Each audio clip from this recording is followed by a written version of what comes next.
as the world becomes more and more digital, we're simultaneously becoming more and more tribal. If you go online, Facebook or Instagram or any news site, you'll see this immediately. You'll see this represented in political parties. You'll see this with screaming tweets and all of the above. And the initial gut reaction, at least for me, is that tribalism is bad. It feels like we're primitive. It feels like we're ruled by ideology. It feels like we have identity to groupthink and we're not individuals. And I think, at least for me, most of those things are negative. I believe in the sovereign man. I believe in the sovereign woman.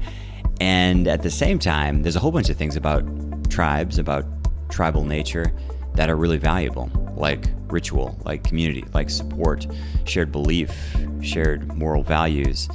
And a lot of us don't really have a support for the things that we believe in anymore. As formalized religion has fallen apart, people have found religion, found meaning, purpose, belief, community, connection in other things. Some of those things are positive, some of them are negative, and I would say most of them fall under a category which we might consider gray. For example, esports. Is that positive? Is that negative? I'm not really sure. Fantasy football. Is that positive? Is that negative? I'm not really sure, but what I do know is that these groups of people, whether it's offline groups like Burning Man, whether it's online groups like Reddit, forums about some weird fringe topic, they're exploding and they're getting bigger and bigger and bigger. And it seems like they're filling the void that perhaps formalized religion used to fill. I don't know if this is good or bad, but it's certainly something we should all think about. On this week's show, we'll talk to a Harvard expert who has really committed himself, his life's work, to the study of ritual and religion and how it all works. If you're new here, it's the Lucas Rockwood Show. I'm your host. I'm a yoga teacher, a trainer, a serial entrepreneur. I'm a father.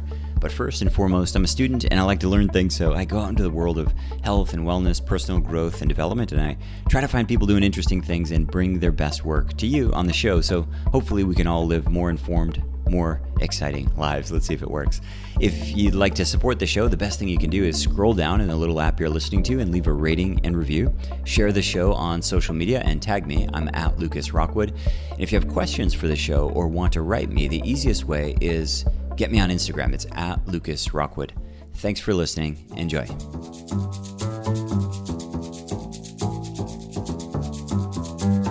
So hello and welcome everyone. Today's show is called The Power of Ritual, and I am joined here with Casper Ter Kuile. Casper is a Ministry Innovation Fellow at Harvard Divinity School. He holds a Master's of Divinity and Public Policy from Harvard. He and his team at Sacred Design Lab co-authored a paper called How We Gather, and his work has been featured in the New York Times, Atlantic Magazine, and the Washington Post. He's the author of a brand new book. It's just come out. It's called The Power of Ritual. He's got a book website set up, powerofritual.org. Casper, welcome to the show. Thanks so much for having me on, Lucas. What does this mean, Ministry Innovation Fellow? What is that about? Well, it's a job title I invented myself. I see. Always the best one. It basically means that my team and I spend our time thinking about the future of spirituality and community in the U.S. So in the moment when we're seeing the decline of traditional religious institutions, where are people going? What are they doing to make meaning and to find connection to what matters most? It's a weird time. You know, I grew up in a very, very Catholic family, very Catholic. My uncle's a priest. My cousins went to seminary, wow. And I was just afraid of the devil until I was 16. I mean, every day I woke up afraid of hell and the devil, and then I lost my religion because the hard thing about those extreme religions is when, I don't know, it's sort of like when somebody tells you that if you smoke weed, you're going to go crazy, and then you smoke weed and you don't go crazy, right. And you're just like, hang on a bit, what else did you tell me? What else did you tell me that's not true? Yeah. And so I had this moment, and the reason I'm bringing it up is just to set a little context. I've never really shared this on the show, but I grew up in a very, very religious family, I was not allowed to watch Casper the Friendly Ghost. I couldn't listen to Michael Jackson. I mean, like legit stuff, speaking in tongues and all this kind of stuff. And then I lost it. And when I lost my religion, I really lost it. It was nowhere to be found. It wasn't that God lingered. It wasn't that the devil was just hiding. It wasn't that I beat it down. I didn't have any moment or anything. I literally just lost it. You were done. It was gone. Yeah, it was gone. Yeah. And unfortunately, with that, I lost all kinds of things. And it's interesting that we should be talking today because one of the things that I lost from the Catholic tradition, which is the Catholic. We could have horrible conversations about Catholic tradition, but there's some amazing things. One of them is reconciliation. It's a fantastic thing that nobody ever talks about, and it's really relevant right now. Really relevant right now. I'm thinking about it every day. I was like, we need to make like reconciliation a policy and decide like what can we reconcile and what can we not, because that's right. It's right now with cancel culture and things like that. It's like some people, they need to go away, and then other people, I think they just need to sit down with whoever it is, the priest, their ex-lover, their former boss, whoever, and just like clear the air, pay their penance. Yeah. Instead of doing 10 Hail Marys and 5 Our Fathers or whatever, maybe they need to do 200 hours of community service. Maybe they need to do 6 months in prison. But like, I don't know. So anyway, I'm excited to chat with you because I miss that culture. I miss being in a community of people. I can't say that I share. There's so many things that went wrong in the Catholic Church. Absolutely. It's just very hard to walk in, but there's so many things that are right. I know for a fact that at least 30% of my listeners listen to this show because I try to act like a Christian even though I'm not. Yeah. You know what I mean? And I know for a fact that they pick this up, and it's such a strange, I don't even toe the line. It's just, anyway, so I miss my religion, and where I'm going with this is, how do you, what is it to be religious? What does it really even mean? Yeah. Because I see people like you who are into Harry Potter. I see people who are into Game of Thrones. I see people who are into fantasy football. Is there even a difference? Like, is there a difference? Oh, Lucas. Well, we're diving right in. Yes. I mean, this is really one of the biggest questions for me that I get so excited about. I want to say, very differently from you, I grew up without any sort of religious background. Interesting. And as a queer kid, I came out in high school. Religion to me seemed either irrelevant or cruel, right? So sure. It's still a surprise to me every day that I've ended up thinking about religion. Yeah. And it's precisely because of the question that you just asked. What is religion? And in America, we are so shaped by a kind of a Protestant understanding of what religion is, that it's all about belief. That we think that religion, do you accept Jesus Christ as your Lord and Savior, right? That's the measure of religiosity. And yet, when you look at whether it's Buddhism, whether it's Hinduism, even Catholicism, often religious identity, how religious you are, is really about what you practice.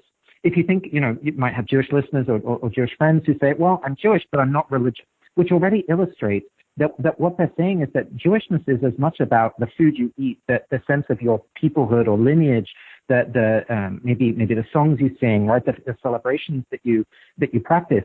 Those are the things that mark us as religious. And this for me is a really important point, because when I look back at my own childhood now, even though we didn't go to church, there was no sense of talking about God or believing in this or that. When I look back now, I see a life filled with rituals.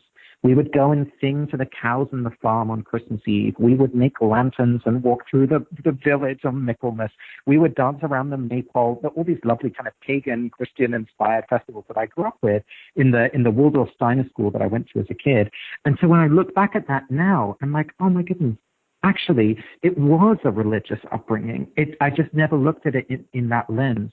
And I think that's what I'm hoping that we can do now as a culture, is to say, listen, many of us have stepped away, like you have, right, from the institution of Catholicism, because whether it was because the scandals and the horrors of sexual abuse, whether it was just the fact of things not computing theologically, but whether it's we found maybe a yoga community, whether it's a book club, whether it's a hiking group, right? We are still longing for the things that religion has traditionally offered us. And I think what's happening in America right now is not a decline of religion per se, but a transformation of it. That the places that we go to kind of tend to those religious longings are just different from what they used to be. I've had lots of different friends with lots of different backgrounds, but I've most consistently had Jewish friends, and a very close Jewish friend of mine, she was a very close friend of mine, 15, 16 years, and she was who I would call the most religious person that I was ever close with. And I mean, everything to her was Jewish culture, Jewish museum, all the high holidays, everything. I've done Shabbat with her and Seder and all these things. And about 3 or 4 years into our friendship, I said, I just have to ask you, do you believe in God? And she said, oh, no. And I said, What? What? I mean, literally the most religious person I've ever met. She said, no, I don't believe any of that stuff. I was like, what are you talking about? What are you talking about? I was like, your entire life, every moment of her life, she's Jewish. She announces it in a room. She talks. Yeah. And she said, oh, no. It has nothing to do with that. We don't really talk about that. I was like, what do you mean? What do you mean you don't talk about it? And suddenly I was like, that's possible? That's available? And I was like, and then this is what totally shifted my whole perspective on religion and why I stopped being so close to religion is I was like, oh, this is different things to different people.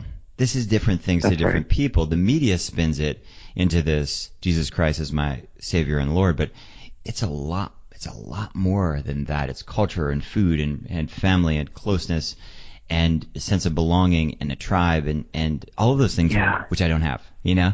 And I've lived now as an expat for, I guess this is my 17th year. I don't even have Thanksgiving anymore, you know? And it's a real loss. I currently live in Spain. I try to get into the holidays here, but like I like San Jordi is coming up here. This Catalan holiday comes up here in a couple of days. It's not like 4th of July for me. It's just not, you know, and I'm trying. But, so what have you found in terms of this, in terms of your research and your study? I'm guessing there's actually, I suspect there's quite a few people out there who are religious non-believers. Yes. Absolutely. And for me, what's so powerful about ritual is that what we practice, we become. And when we choose intentionally the kind of rituals that shape us to be the person that we want to be, we give ourselves that practice ground, right? Just like whether it's practicing poses or whether it's strength training, it's kind of the muscles of the heart, right? The muscles of the soul. And I think for a lot of us, we kind of live in a bit of ritual poverty right now, that we don't really have the same number of whether it's family traditions or whether it's inherited things from a religious community, and so we feel a little bit adrift. And what I hope that both the book can do, but my work generally, is to help people identify the things that they can turn into rituals. And sometimes it's the big national holidays, right? Maybe it's that. The thing that you love about 4th of July is fireworks. Maybe it's, I grew up with my parents organizing like song festival competitions within the family, all sorts of kind of fun traditions that have been important in my life.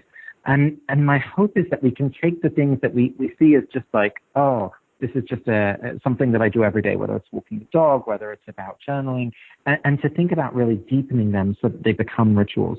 And one of the key things that you're pointing to about having that kind of expat contact is when we don't have a community that we share it with, it's really hard to keep it going. So to try and build a community around it, and it might be, you start with your family, maybe it's neighbors, maybe it's, like a group of friends, whatever it is, a book club. But that's what will keep us going over the long term. Is when it's social, is when it's connected. And one of the best ways to think about ritual creation or revealing the rituals in our lives is not to start from nothing. And I think this is something maybe that we're tempted to do in our culture. It's like, oh, I'll just invent a whole bunch of rituals. But it's always richer and more meaningful when we take something that existed before and then transform it. We kind of translate it into our cultural context today. So I wonder, for example, with Thanksgiving, if you just kind of impose an American Thanksgiving onto Spanish friends, it's probably not going to resonate so much. But if you look at what's underneath that idea of the Thanksgiving tradition, which is about gratitude, and find a way to invite, whether it's neighbors, friends in Spain who have no connection to the kind of origin story, however true it is in the American context, but find a way to kind of ritualize and celebrate and be grateful together. My expectation is people would love it. But it might be with a different set of ritual foods, right? So you kind of have to allow for some change to happen. And I think that's the part that gets me really excited, is to kind of enrich our ritual lives together. It seems like all of these things are prone to the same dangers as traditional religion. We started off talking we started off talking about the Catholics, so let's just go there because I can own that. But you write a lot about CrossFit and SoulCycle and Harry Potter, and like right now, just saying those words, I'm triggering tons of people listening. They're going and I mean, it couldn't be more topical right now. And it just seems like all of the same fundamental, all of the isms, whether they come out really quickly, and I mean it happens in the world and the weird and wacky world of yoga as well too. People, right. if you go to India and you find Western students, they're almost all from Jewish or Christian backgrounds. They've all abandoned that and suddenly embraced Hindu deities. They're suddenly chanting to Ganesha and for some reason it takes a little while before you realize what's going on too. Like the novelty of the new, the novelty of even like a CrossFit community. You go in there and you're just like, oh yeah, I belong here. And then really quickly you go, whoa, this is totally. There's a belief system. There's a diet. There's a leader. He's a little bit crazy, maybe a lot crazy, and you're like, this reminds me a lot of church. This reminds me a lot of fill in the blank. Why are we so prone to abuse of power in the context of organized anything? It just seems like it doesn't matter which community you look at, they go sideways so quickly. Yeah, I mean, listen, we are both beloved and flawed at the same time. And whenever we organize, that comes out. And one of the things that I think is so important for newer communities to learn from existing institutions is some of the checks and balances that are important. So, for example, CrossFit is a great example. In the news recently, Greg Glassman, one of the co-founders, made a really racially insensitive comment, and he's a libertarian and likes to push people's buttons, so that really went way too far. And what's interesting about Greg is we actually invited him to the Divinity School and said, listen, we think what you've created is a church. And I expected him to really push back on that. And he said, no. When people call us a cult, I say, yeah, we are a cult. Interesting. So he wasn't even shying away from it. He said things like, we want to shepherd a flock. We want to tend the orchard of CrossFit around the world. So he was really using that kind of priestly language even. And what we can learn, I think, from existing religious institutions when they are healthy is the sort of checks and balances and support for leaders to make sure that they don't exercise their demons on the congregation, right? That they don't bring their shadow onto the lives of the people that they're trying to serve. And I think CrossFit just didn't do that. There were so many stories of trainers, for example, sleeping with clients, right? It's the first big no-no in terms of sexual ethics when you're leading a congregation. But if you see it just as a business, then you see it as like, oh, it's just two consenting adults doing what they want. But when you start to see it as a religious community, as I do, suddenly you see that there's all sorts of power imbalances between, the trainer and the client. And I think you're right to point to the yoga world as well, right? How many people have done yoga teacher trainings without actually wanting necessarily to be a yoga teacher? Hundreds of thousands, yeah. Many.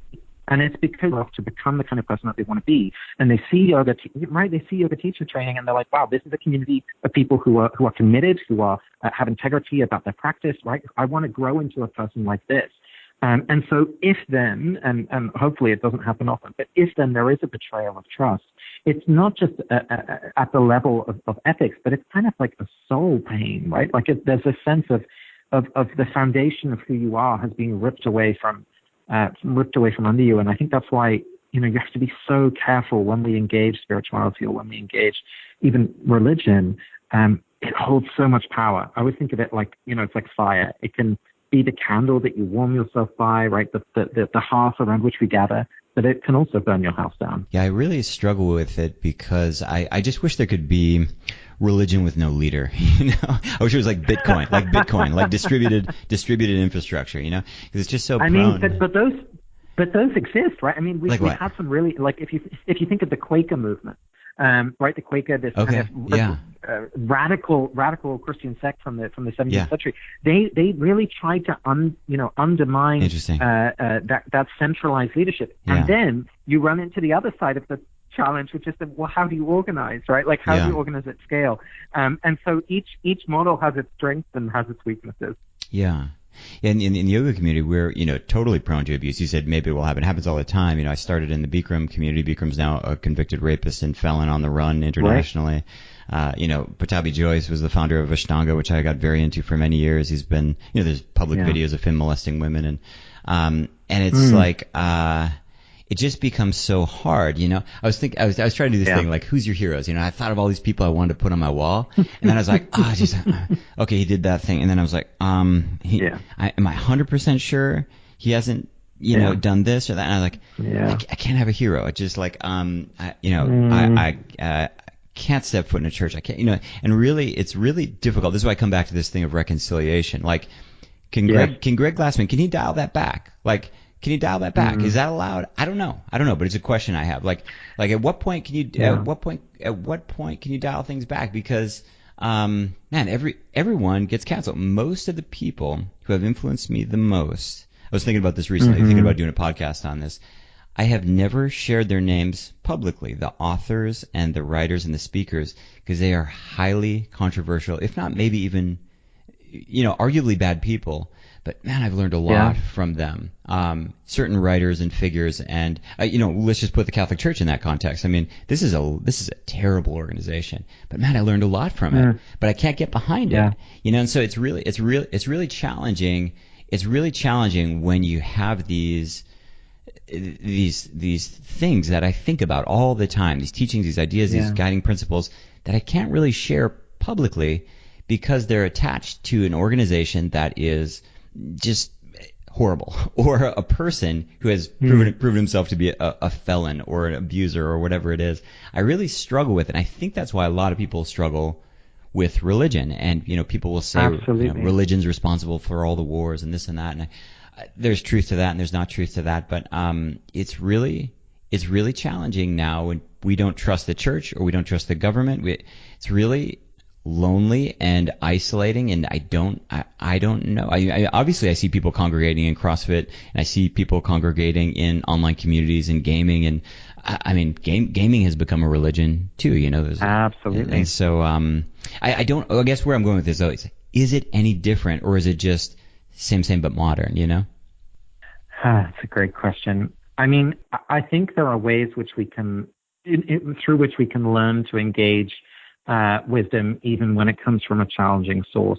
One of the things I love about sacred text study, which is one of my favorite kind of practices to engage with, is that you look at the text and not the authorial intent. So if you think about some of the ways in which stories are passed down through generations, whether it's the Passover story of liberation, whether it's the Christmas story, other stories, we're not necessarily interested in the author of the story, and sometimes we don't even know who the author was. And we're certainly, historians are interested to figure out, well, who wrote this text and why. But if it's a sacred text, what we're always doing is to invite that text to sort of be a mirror to our own lives, to our own experience. So I do this on a podcast called Harry Potter and the Sacred Text, where my co-host and I read every chapter of the podcast. And from the beginning, we have always put aside the author. We don't really talk about what she created and why, or what she intended, or, even we're not even that interested in holes in the plot, right? It's not a fan conversation, but it's a sacred text conversation. So we're asking, what in our own lives can we learn from this text? What can we learn about jealousy or rage or love or hope? And finding pieces in the text that speak to that theme or speak to that question. And what's amazing is that there's actually textual practices that help you dig into those kind of questions. So rather than just staying at the level of narrative, the first step you ask is what's going on in the narrative, but then you ask, what does this scene remind me of? Is there a poem or a song or a picture or a story that this reminds me of? And then you ask yourself, what in my own life is reminded of this? And then finally you ask, what's an action that I feel called to take by this text? And suddenly, although you started by talking about the text, you're talking about your own life, right? You're talking about something that you want to change or create or do. And it's those kind of practices that I think that traditions give us that are so powerful, because they take it away from the kind of the creative voice and really make it about what's relevant in my own life and my community's life. So there's a myth that there's a lot of atheists out there, but I've heard you say that there's really just a lot more agnostics. And I've never really, it's a simple idea, but help people understand, what does that mean? I mean, there's kind of this idea that people are anti-God, but that's not really the case, is it?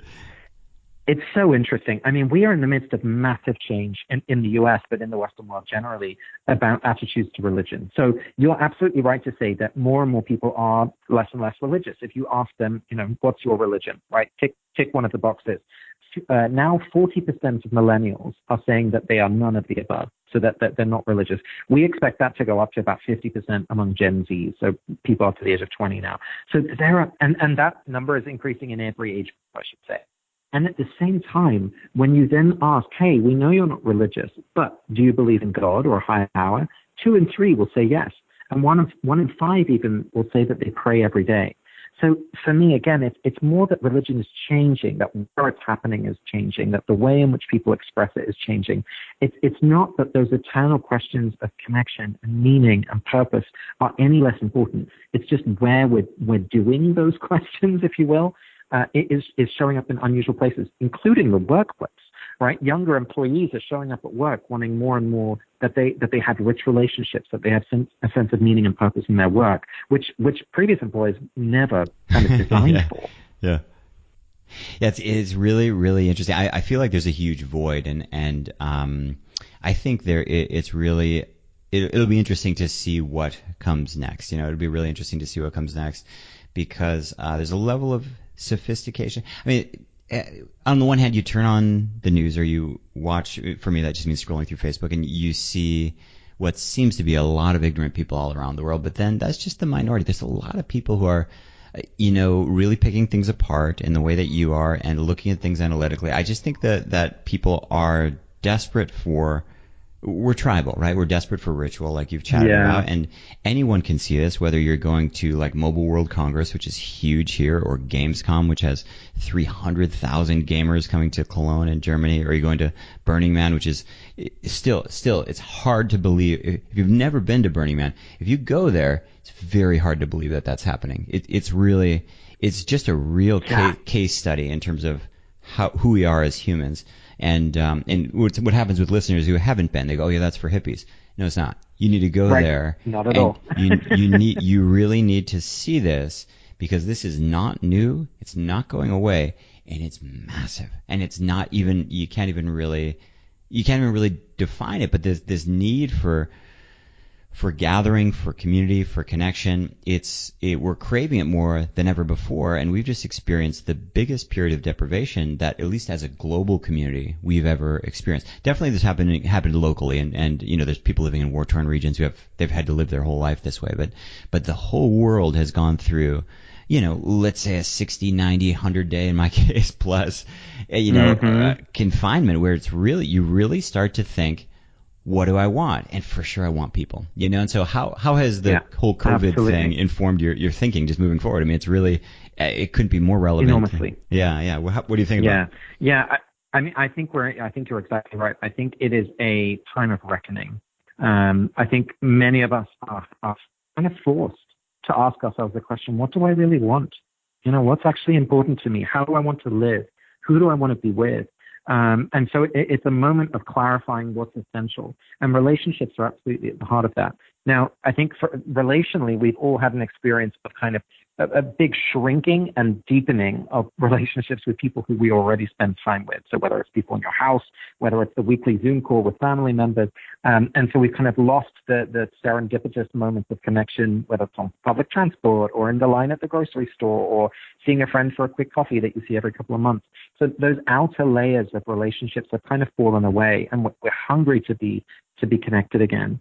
And the other thing that's really been thrown off, and I think we're slowly coming back into a new version of it, is a daily rhythm, right? Is a sense of the ritual kind of the day. Exactly. And I mean, I hear stories about people now, changing out of a collared shirt into a sweatshirt at 6 p.m. to kind of mark the end of the workday, or they have special shorts that they wear for the weekend to remind themselves that this is a weekend. I think we need new markers of time.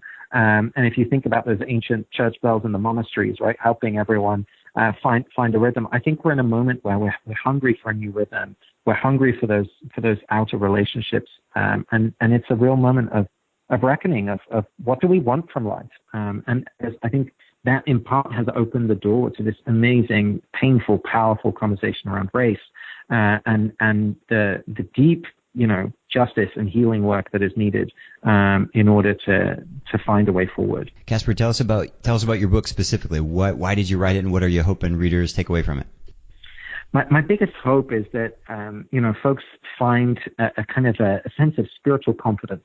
My sense is that when we think about the word ritual, we think about experts with incense, maybe in a big cathedral somewhere, and that's beautiful.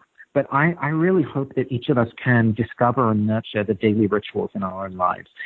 So whether that's, doing certain stretches in the shower in the morning and singing a little song as I do, whether it's about taking a tech Sabbath every week, just taking some time away from our phones and our laptops, or finding a way to kind of have a moment before we eat together with the people we love to appreciate one another and the lives we live. It's those rituals that often make meaning and make life meaningful.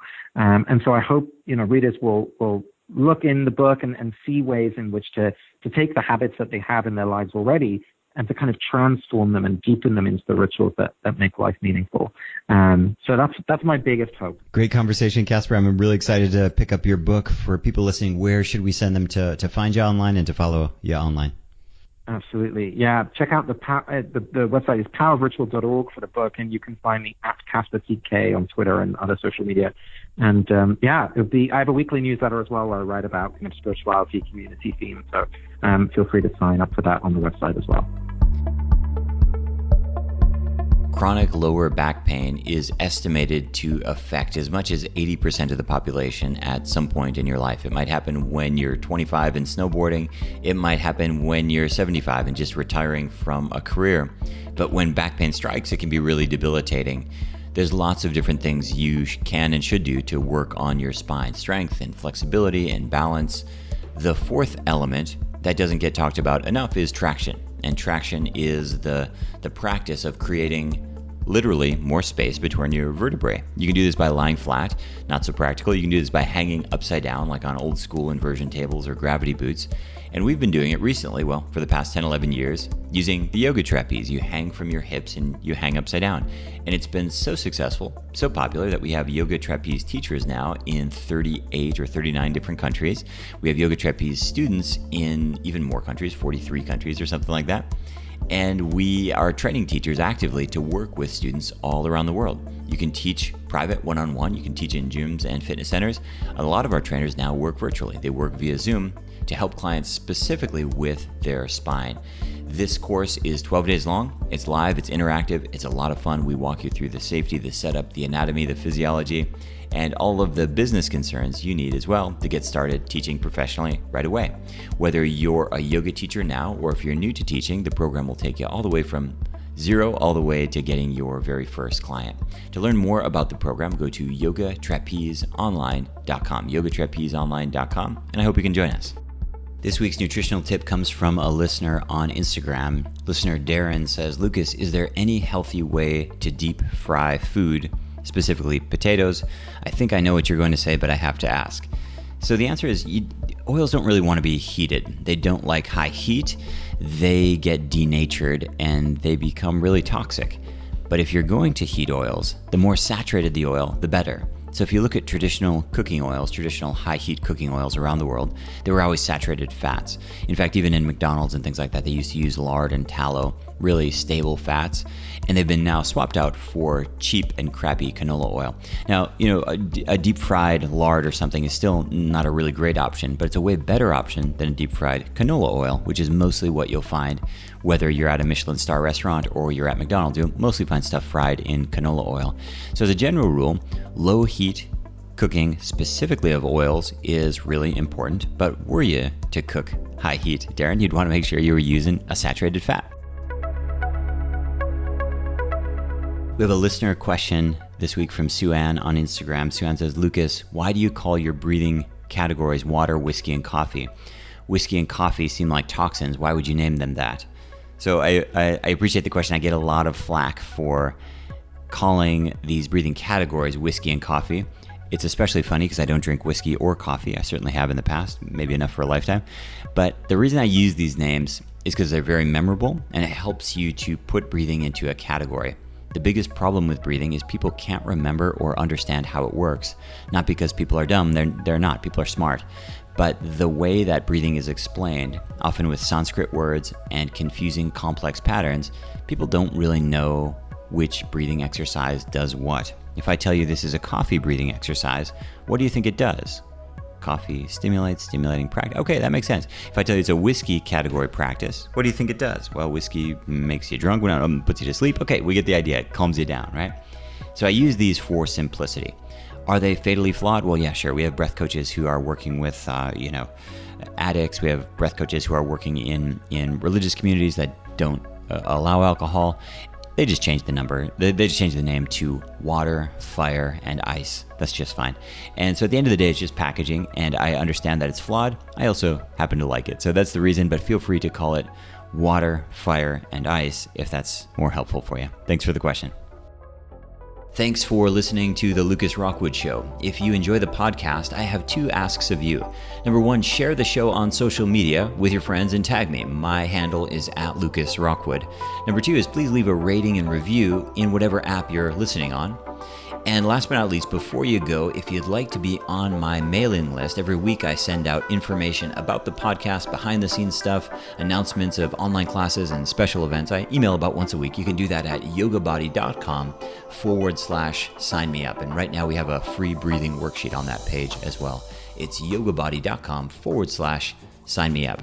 Thanks so much for listening, and we'll see you next week.